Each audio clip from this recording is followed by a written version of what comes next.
The emergency room doors burst open at 2:47 a.m., and Kiara Hawkins looked up from her patient charts to see something that would change her life forever.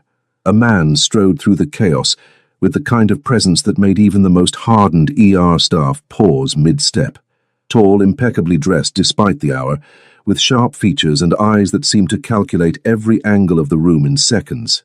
Behind him, two men in dark suits carefully guided a frail elderly woman on a wheelchair, her face twisted in pain. But it was the way he moved, like he owned not just the room but the very air they breathed, that made Ciara's pulse quicken with something she couldn't name. Authority, danger, desperation carefully masked. "Someone help my mother. Now." His voice cut through the noise, accented but commanding, brooking no argument. Ciara stepped forward before she could think better of it, her exhaustion forgotten. "Sir, I'm Dr. Hawkins, let me help."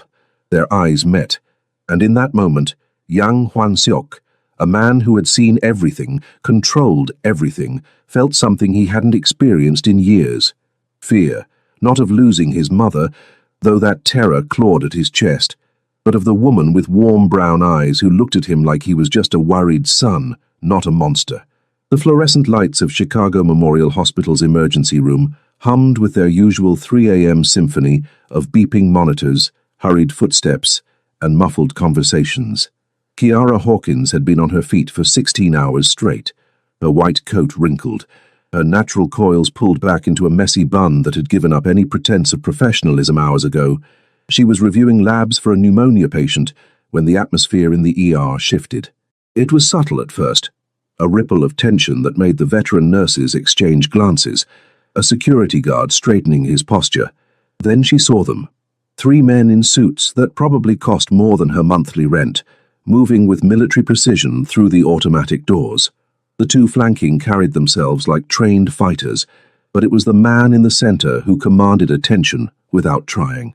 Yang Hwan-seok was not a man people forgot. At 36, he had the kind of face that cameras loved and enemies feared.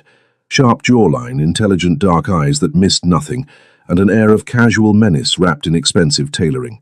His black suit was perfectly pressed despite the late hour, his dark hair styled with deliberate care. A small tattoo peeked from his collar, Korean characters running vertically along the side of his neck in delicate script. But right now, that carefully controlled facade showed cracks. His mother, a tiny woman who looked lost in the wheelchair, clutched her abdomen with trembling hands, her face grey with pain. "Someone help my mother. Now." His voice carried the weight of someone used to immediate obedience. The charge nurse, Janet, a 40-year veteran who didn't intimidate easily, actually took a step back. Ciara didn't. She was too tired for fear, too focused on the patient's labored breathing and the way her vitals looked concerning even from across the room. "Sir, I'm Dr. Hawkins, let me help." She moved forward, already pulling on fresh gloves, her mind shifting into clinical mode. What are her symptoms? How long has she been in pain? Yang Hwan-seok's eyes locked onto hers, and for a moment, the ER fell away. She saw surprise flicker across his features, surprise and something else she couldn't name. Abdominal pain. Severe. Started 2 hours ago. His English was perfect, barely accented, but tension made his words clipped. She has a history of gallstones. "Okay, let's get her into a room." Kiara was already moving, gesturing to a tech. "Room 7, and I need vitals, IV access, and lab stat. Sir, you'll need to—" "I'm coming with her." Not a request. Kiara met his eyes again, seeing the fear he was trying to hide beneath authority. She'd seen it before, loved ones terrified of losing someone, wielding whatever power they had like armor against helplessness. "Of course," she said softly. "Stay by her head, talk to her. She needs to hear your voice." Something shifted in his expression. His men moved to follow, but he raised a hand, stopping them with a single gesture. "Wait here." In room 7, Ciara worked with practiced efficiency, her hands gentle as she examined the elderly woman. "Mrs. Yang, I'm Dr. Hawkins. I'm going to take good care of you. Can you tell me where it hurts most?" The woman's response came in Korean, weak and pained. Yang Hwan-seok translated immediately, his hand holding his mother's with surprising tenderness. "Right upper quadrant. The pain radiates to her back and right shoulder. Kiara nodded, already suspecting acute cholecystitis. We'll get imaging right away. Mrs. Yang, I'm going to give you something for the pain. She looked up at Yang, noting how his jaw tightened. Sir, I need you to step back so we can get her IV in. My name is Yang Hwan-seok. He said it like he expected recognition, perhaps deference. Kiara simply nodded. Mr. Yang, please step back. For a man who commanded an empire built on fear and respect, being ordered around by an exhausted intern in wrinkled scrubs should have been offensive. Instead, Yang found himself obeying, watching as this woman, this beautiful, confident woman, worked with a calm competence that was somehow more commanding than any threat he could make. She was stunning, he realized, even in the harsh fluorescent light. Rich brown skin that seemed to glow despite her obvious exhaustion, expressive dark eyes that softened when she spoke to his mother, full lips curved in reassurance. When she leaned over to examine his mother, he noticed the delicate gold necklace at her throat, the way her scrubs couldn't quite hide the curves of her figure, the strength in her capable hands. Got it, the tech announced, securing the IV. Good. Morphine 4 mg IV. Then get her to imaging. CT abdomen with contrast. Kiara touched Mrs. Yang's hand gently. You're going to feel better soon, I promise. The older woman managed a weak smile, then said something in Korean. Yang's expression shifted, surprise, then something softer. She says you have kind hands, that she can see your good heart. Kiara felt warmth spread through her chest. Tell her thank you, and tell her that her son clearly loves her very much. As they wheeled Mrs. Yang toward imaging, Yang lingered, watching Kiara update the chart. She was aware of his gaze, that heavy attention that made her skin prickle with something between wariness and awareness. You're very good at your job, Dr. Hawkins. She glanced up, surprised by the sincerity in his voice. Thank you. Your mother should be fine. The imaging will confirm, but it looks like her gallbladder needs to come out. We have excellent surgeons here. How long have you been on shift? The question caught her off guard. I'm sorry. You're exhausted. I can see it. His eyes traced the shadows under her eyes, the way she leaned slightly against the counter. When did you last sleep? It was inappropriate, too personal, too observant, but something in his tone wasn't predatory. It was concerned. Long enough to take care of your mother properly, she said firmly, then softened. I'm fine. It's part of the job. That doesn't make it right. Before she could respond, her pager went off. I need to go. Your mother will be back in about 45 minutes. You can wait in the family room. I'll wait here. Kiara recognized the immovable tone. She nodded and hurried off, feeling his eyes follow her. Yang watched her go, something unfamiliar stirring in his chest. In his world, people fell into two categories, useful or expendable. He'd built his empire on reading people, on seeing their weaknesses and exploiting them. He'd surrounded himself with loyalty, bought through fear and money, with beauty that was decorative but hollow. But this woman, this intern who looked at him with nothing but professional courtesy, who commanded respect through competence rather than fear, who touched his mother with such gentle care, she was neither useful nor expendable. She was dangerous, not because of what she could do to him, but because of what she made him feel, like he was human, like he was just a son worried about his mother, like the blood on his hands and the empire built on violence might wash away under the warmth of her smile. When Mrs. Yang returned from imaging, Kiara met them with a tablet showing the scans. Acute cholecystitis with complications. She needs surgery tonight. She looked at Yang directly. I've consulted with Dr. Morrison, our best general surgeon. He can do it laparoscopically if we move now. Do it! Yang's voice was hard, decisive, then quieter. Please, we'll take good care of her. Kiara squeezed his mother's hand, then, impulsively moved by the fear she saw breaking through his control, touched Yang's arm briefly. She's strong. She'll be fine. The contact lasted less than a second, but Yang felt it like electricity.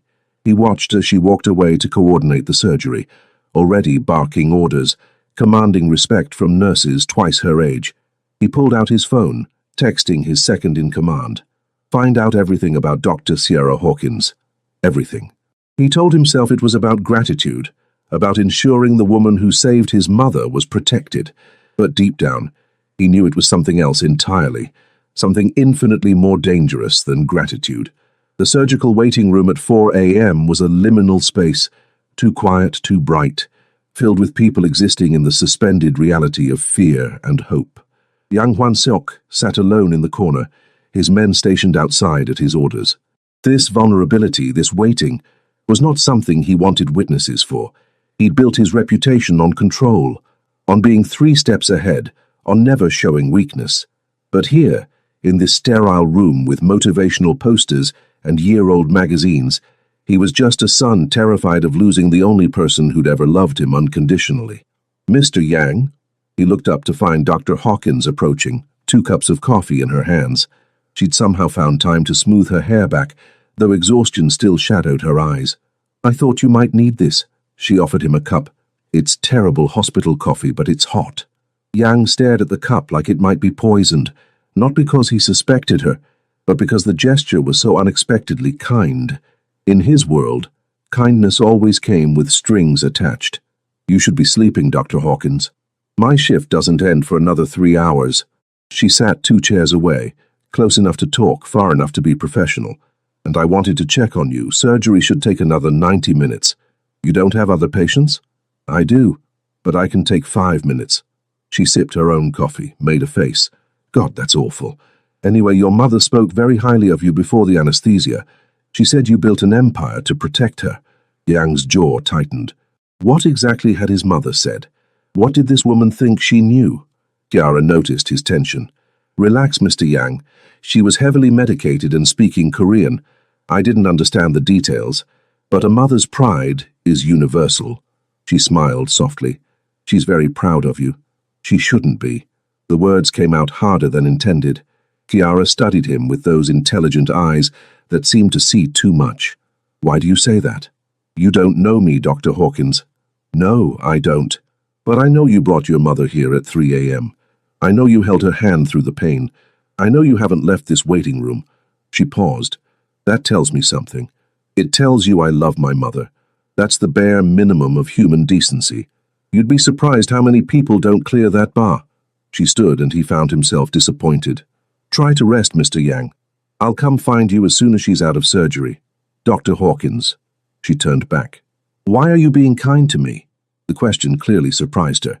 "Because you're worried about your mother, because you needed coffee, because that's what we do here." She tilted her head. "Why do you find kindness suspicious?"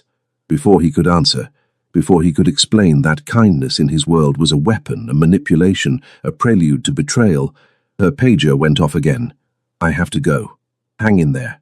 And she was gone, leaving him with cooling coffee and questions he couldn't answer. The surgery took 2 hours. Dr. Morrison, a gruff man in his 50s, found Yang still sitting in the same spot. "Mr. Yang, your mother came through beautifully. Dr. Hawkins was right. We got it laparoscopically. Minimal invasion. She'll be in recovery for about an hour, then we'll move her to a room." Relief hit Yang like a physical blow.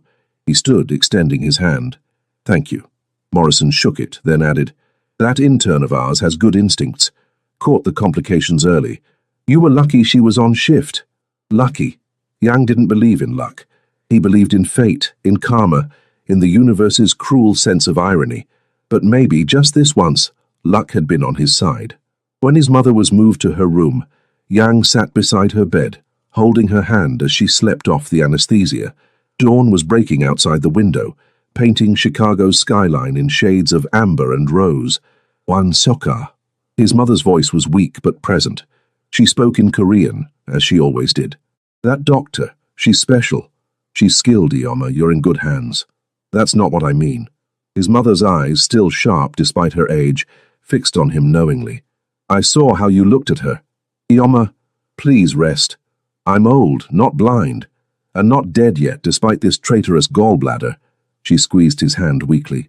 "When was the last time you looked at someone like they were a person, not a piece on your chessboard?" Yang had no answer for that. "She has a good heart. I can see these things.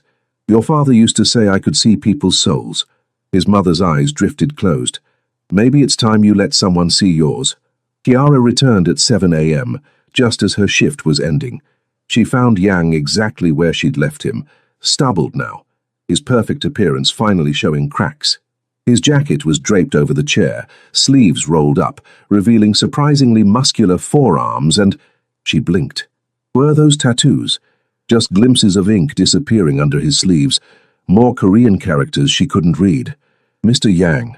He looked up, and she was struck by how vulnerable he seemed. Your mother's doing great. All vitals are stable. She'll be sore for a few days, but she should make a full recovery. Thank you, Dr. Hawkins. He stood, and she realized just how tall he was, at least 6'2", towering over her 5'7" frame, even in her sneakers. I owe you a debt. You don't owe me anything. I was doing my job. Nevertheless, he pulled a business card from his wallet, held it out. If you ever need anything at all. Tiara took the card, noting the embossed logo, some kind of corporation she didn't recognize. Just a phone number and his name, no title. That's very kind, but please. His intensity pinned her in place. I mean it. You helped my mother. In my culture, that debt is sacred. There was something in his eyes, something that made her think debt meant something different in his world than in hers, something binding and possibly dangerous, but she was too tired to analyze it. She pocketed the card. Get some rest, Mr. Yang, and make sure your mother follows the post-op instructions. Dr. Hawkins. She paused at the door. Do you work tomorrow night? Red flags should have been waving. A patient's family member asking about her schedule was inappropriate at best, creepy at worst, but something in his tone wasn't predatory. Why do you ask? Because I'd like to bring you dinner, as thanks. That's really not necessary. You've been on your feet for over 20 hours. You helped my mother. Please let me do this one small thing. He smiled, and the transformation was startling. Warmth breaking through that cold authority. I promise I'm not a serial killer. That surprised a laugh out of her. Well, that's reassuring. So you'll let me bring dinner? Every professional instinct told her to refuse. Every ounce of self-preservation warned her that this man was dangerous in ways she didn't understand. But exhaustion made her reckless. Or maybe it was the memory of his hand holding his mother's with such tenderness, or the way he'd said please like the word was foreign to him. One dinner, here at the hospital during my break. His smile widened. Tomorrow night. What time? 8 p.m., but Mr. Yang, nothing fancy, I mean it. As you wish, Dr. Hawkins. As she walked away, Kiara wondered what the hell she'd just agreed to. Her best friend Simone was going to kill her. You don't accept dinner from mysterious men with dangerous eyes and neck tattoos, even if they are devoted sons. Behind her, Yang watched her disappear around the corner, then pulled out his phone. She said yes. Tomorrow, 8 p.m. I need the best Korean food in Chicago delivered hot. And flowers. What kind of flowers do women like? His second-in-command's response was immediate. Boss, are you okay? Did you hit your head? Yang smiled despite himself. Just find out. And June? Not a word of this to anyone. He looked at his sleeping mother who was smiling in her sleep. Maybe she was right. Maybe it was time he let someone see him as more than a monster, even if that someone had no idea what kind of monster he really was. True to his word, Yang Hwan-seok appeared at exactly 8 p.m. the following evening, carrying enough food to feed 6 people and a bouquet of peonies that made the nurses' station collectively swoon. Ciara, coming off a relatively calm shift, stopped short when she saw him in the break room doorway. He'd traded the severe suit for dark slacks and a crisp white shirt with the top 4 buttons undone, revealing that strong chest and the delicate Korean script tattoo trailing down the side of his neck.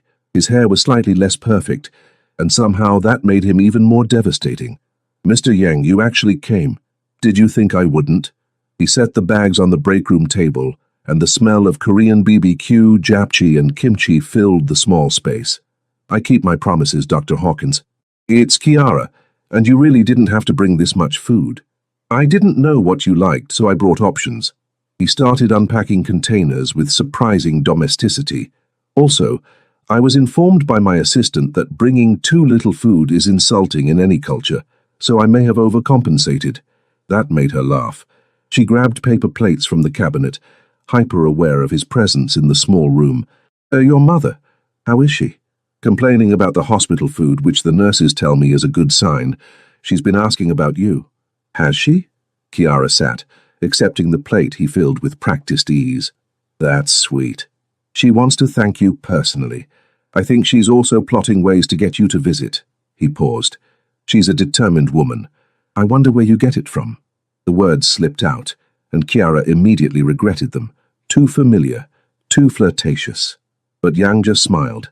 That devastating smile that softened the dangerous edge. Eat, please. You look like you haven't had a real meal in days. He wasn't wrong. Kiara's typical diet consisted of vending machine coffee and whatever she could grab between patients. The food was incredible, authentic and clearly expensive. Nothing like the Korean fusion places near her apartment. This is amazing, she said around a mouthful of bulgogi. Where's it from? A place in Koreatown. The owner owes me a favor. The way he said favor made her pause. There was weight to that word, implications she wasn't sure she wanted to examine. What do you do, Mr. Yang? You said your mother mentioned you built an empire. His expression shuddered slightly. Import, export, international trade, boring business stuff. It was a lie, or at least not the full truth. Kiara had spent enough time in Chicago's ER to recognize the markers, the way people deferred to him, the expensive suit at 3 a.m., those watchful men who'd waited outside, the tattoo that probably meant something in certain circles. But she was also smart enough not to push. Not here, not now. Well, your boring business must be successful. Successful enough. He changed the subject smoothly. Tell me about you. How does someone end up working 20-hour shifts in an ER? Medical school and a desire to help people, she shrugged. Plus crushing student debt that requires a lot of shifts. How much debt? The question was too direct, too intimate. Kiara set down her fork. Why? Curiosity. In my experience, debt is often what traps people in situations they shouldn't be in. I'm not trapped. I chose this. Did you? Or did circumstances choose it for you? The observation cut too close to the bone. Yes, she'd wanted to be a doctor, but she'd also been the only one in her family to make it to college, carrying the weight of her mother's sacrifices, her father's early death, her younger brother's expectations. The debt wasn't just financial. It was familial, communal, existential. That's pretty philosophical for a businessman. I'm a man of many depths, Dr. Hawkins. His eyes held hers, and the intensity made her breath catch. Most people only see the surface. What would I see if I looked deeper? The question hung between them, charged with something neither of them wanted to name. Yang leaned forward slightly, and Kiara was suddenly aware of how small the break room was, how alone they were. That depends on whether you're brave enough to look. Her pager went off, shattering the moment. Trauma incoming. Kiara stood quickly, professionalism snapping back into place. I have to go. Thank you for dinner, Mr. Yang. Hwan Seok. His voice was soft but insistent. My friends call me Hwan Seok. Are we friends? I'd like to be. Something in his tone made her pause. Not predatory, not manipulative. Just honest. Vulnerable even. Hwan Seok, she said, testing the name. Thank you for dinner. It was really kind. Can I see you again? Not as a patient's son, but as a friend. Every rational part of her brain screamed no. This man was trouble. Expensive, dangerous trouble wrapped in beautiful packaging. But her heart, her foolish, exhausted, lonely heart, whispered yes. My shift ends at midnight. If you're still here, and you promise to answer one honest question, then yes. Deal. He was there at midnight, leaning against his sleek black car in the hospital parking lot like something out of a movie. Kiara approached cautiously, suddenly aware that she was alone with this man in a dark parking lot. You waited. I said I would. He opened the passenger door. Let me drive you home. That's not necessary. It's nearly 1 a.m. and this neighborhood isn't safe. Please, Kiara, let me do this. The use of her first name sent warmth through her. Against her better judgment, she got in the car. Some expensive model she couldn't identify. All leather and subtle luxury. Where do you live? She gave him her address, and he pulled out smoothly. The city was quiet at this hour. Streetlights painting everything in amber. You said one honest question, he prompted. Kiara took a breath. Are you dangerous? She felt rather than saw his surprise. That's your question? Yes. Because you are, aren't you? Those men at the hospital, the way people react to you, the tattoos, the favors owed. You're not just some businessman. Silence stretched between them. Yang's hands tightened on the steering wheel. Yes, he finally said. I'm dangerous. To my enemies, to people who threaten what's mine, to anyone who stands in my way.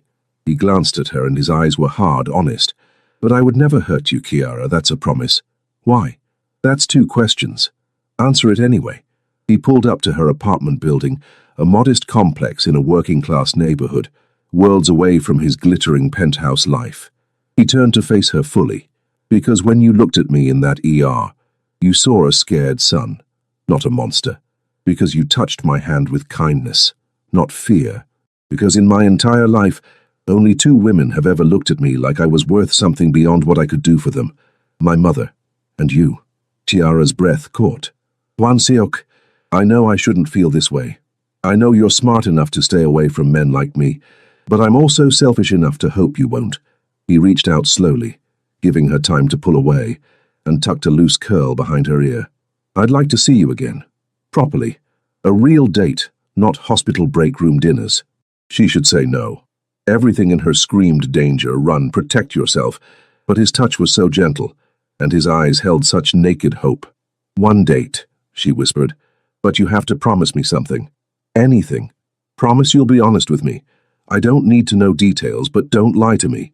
I've had enough of men who lie. Pain flickered across his face. Someone hurt you.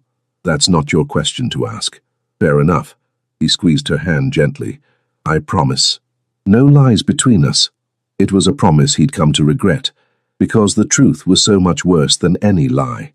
As she climbed out of the car, Kiara felt like she was standing on the edge of a cliff, about to jump, without knowing if there was water or rocks below. Good night, Hwan Seok. Good night, Kiara. Dream well. She would. For the first time in months, she'd dream of something other than medical procedures and exhaustion. She'd dream of dangerous men with gentle hands and eyes that held secrets deep enough to drown in. Their first official date was at a small Korean restaurant in Koreatown, intimate, authentic, far from the glittering world Yang usually inhabited. He'd wanted to take her somewhere impressive, but Kiara had insisted on normal. Normal, he was discovering, was surprisingly perfect. Try this, Kiara said, expertly wielding her chopsticks to offer him a piece of Korean fried chicken she'd insisted on ordering. I know you probably eat this all the time, but humor me.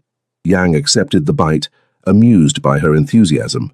In 3 weeks of dating, stolen hours between her shifts, late-night phone calls that stretched until dawn, carefully planned encounters that somehow felt spontaneous, he'd discovered that Ciara approached everything with the same passionate engagement. Medicine, food, conversation, life itself. She made him want to be present in his own life instead of just surviving it. It's good, he admitted. Good. It's amazing. She laughed, and the sound made something in his chest tighten. You're such a critic. I'm refined. You're spoiled, says the woman who puts hot sauce on everything. That's culture, not spoiling. She grinned at him, her eyes warm in the restaurant's soft lighting. She'd worn her hair natural today, coils framing her face, and a simple green dress that made her skin glow.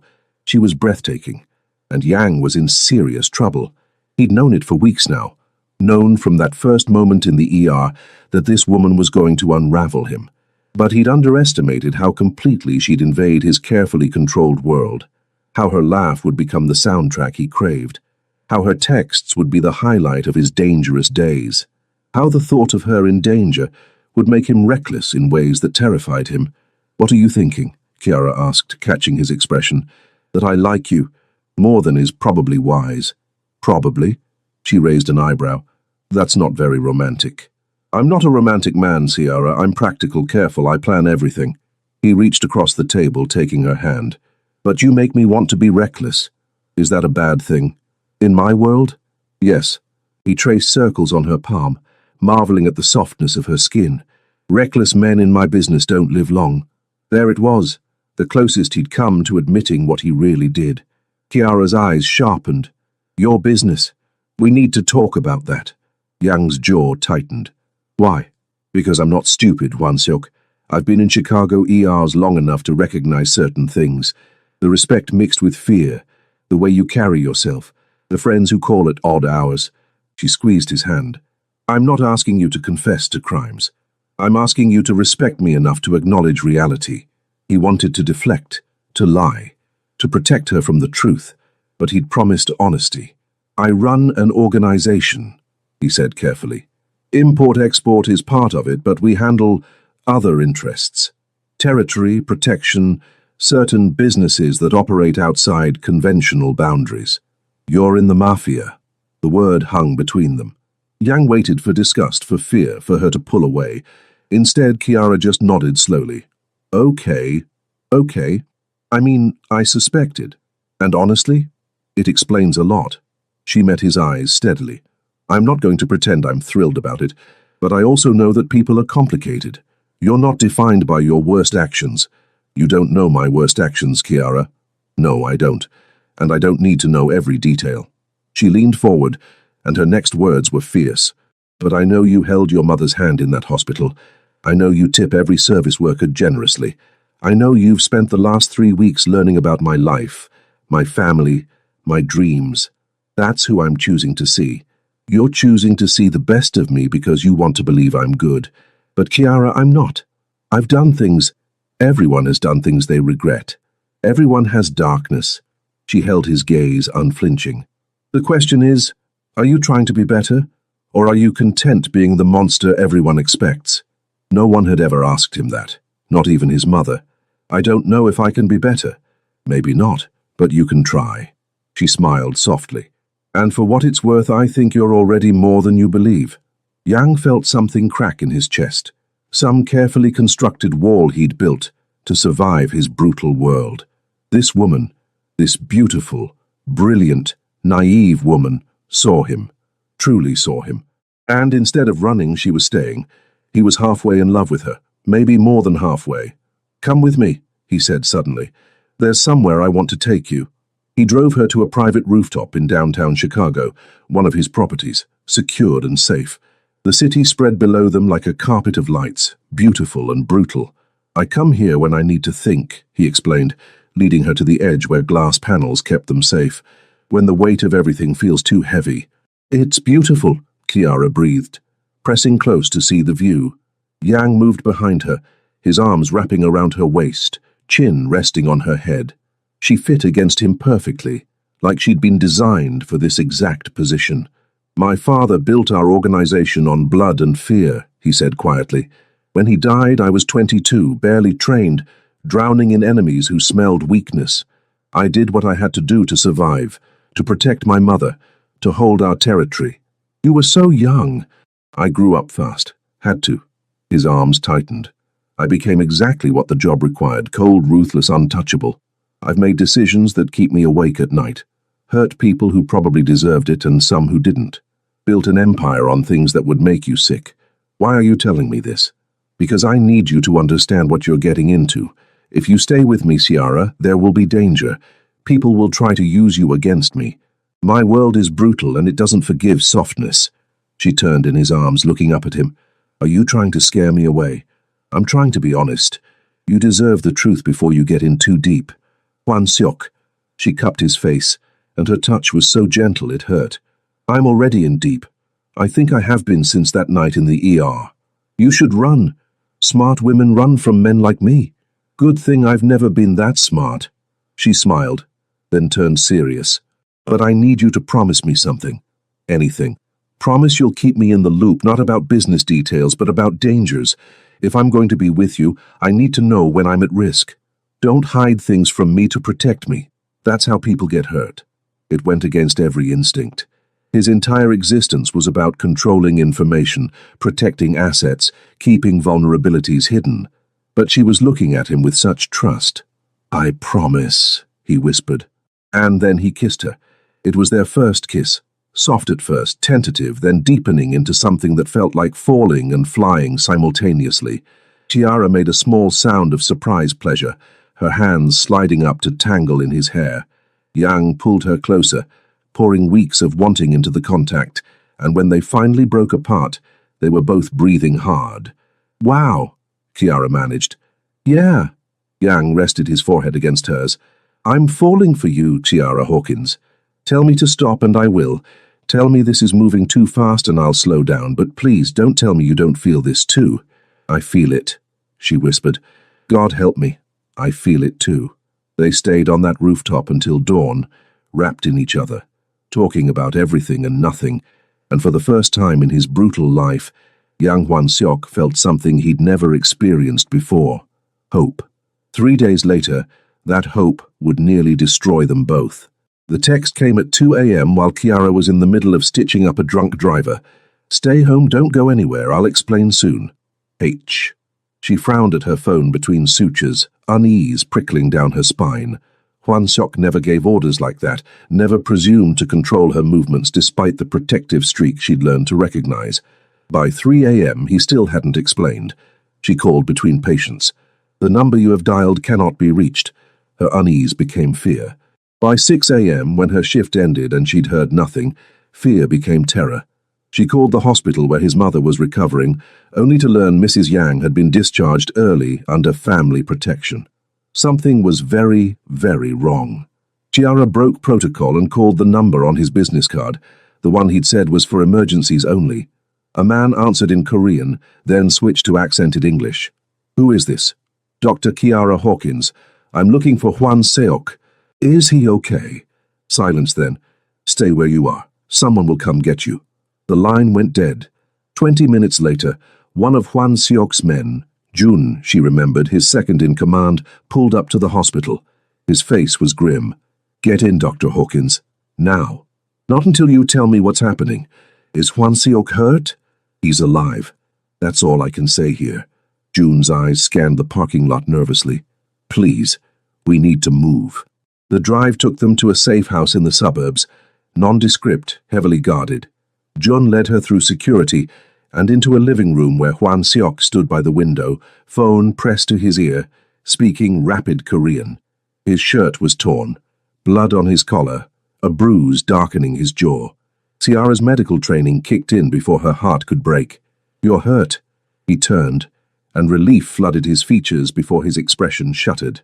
He ended the call. You shouldn't be here.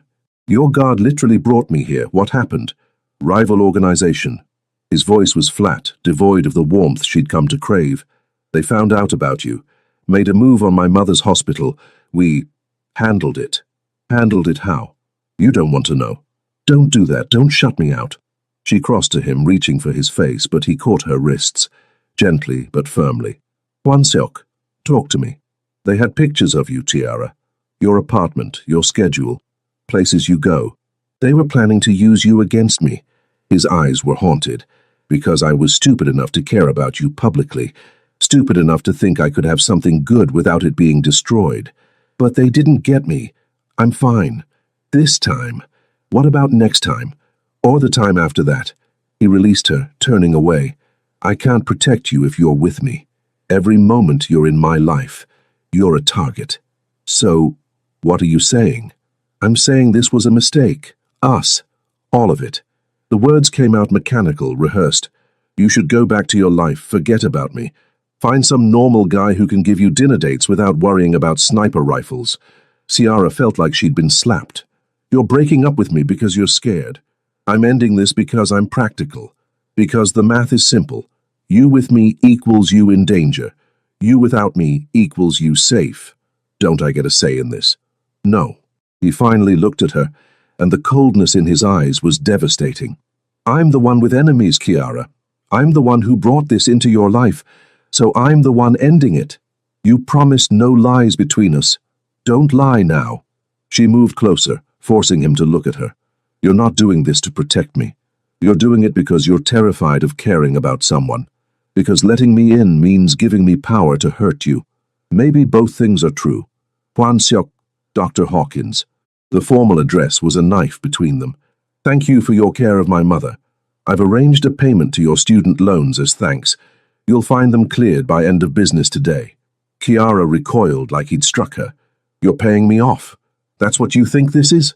I'm expressing gratitude. You're trying to reduce what we had to a transaction. Tears burned her eyes, rage and hurt warring in her chest. I don't want your money, you arrogant ass. I want you. The real you, not this robot trying to protect himself by pushing everyone away. Then you want something that doesn't exist. His mask was perfect now, every emotion locked away. Jun will drive you home. Don't contact me again." He walked out, leaving her standing in the safe house with her heart in pieces.